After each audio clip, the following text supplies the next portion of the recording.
Na rozległych stepach Europy Wschodniej dominowali Scytowie, a później Sarmaci.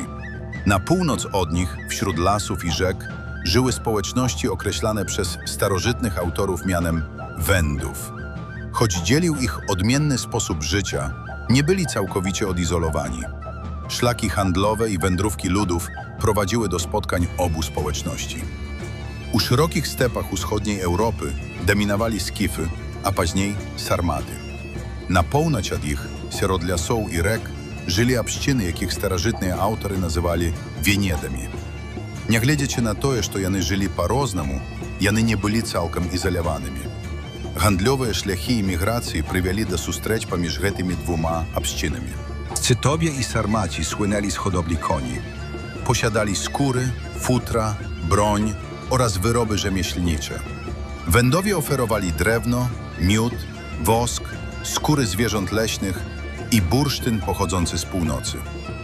Na targowiskach spotykały się odmienne kultury. Handel przynosił korzyści obu stronom. Skify i Sarmaty byli wiadome jako niehodowli. Jany walodali skórami, futrami, zbroją i ramiostwami. Wędy proponowali z północy drewnianu, miód, wosk, szkóry leśnych żywioł i bursztyn. Różne kultury sustrzekali się na rynkach i handel przynosił korzyść obodwom bokam.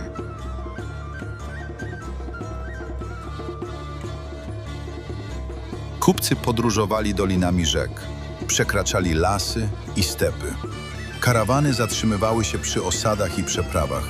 Tam wymieniano towary, odpoczywano i zdobywano wiadomości o dalszej drodze. Szlaki handlowe łączyły odległe regiony Europy.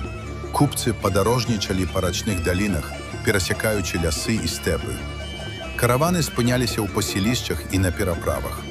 Tam jany obmieniali się towarami, odpoczywali i zbierali informacje pro swoje dalsze podróże.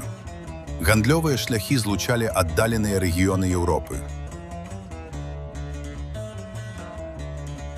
Razem z towarami wędrowały pomysły, techniki rzemieślnicze, style zdobienia, nowe rodzaje uzbrojenia. Kontakty handlowe sprzyjały poznawaniu sąsiadów i budowaniu relacji między ludami. Razem z tymi towarami zjawili się nowe idee. Techniki ramiostwa, dekoratywne styli i nowe widy zbroi. Handlowe kontakty sprzyjali odkryciu sąsiadów i naładziwaniu odnosin pomiędzy narodami.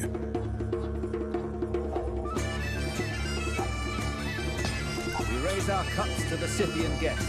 Welcome, friends! Thank you for your hospitality to the Alliance. Choć minęły tysiące lat, dawne szlaki handlowe pozostawiły ślad w historii Europy. Scytowie, Sarmaci, Wędowie.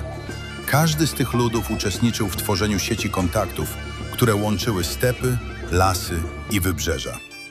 Handel był nie tylko wymianą towarów, był również drogą prowadzącą do wzajemnego poznania.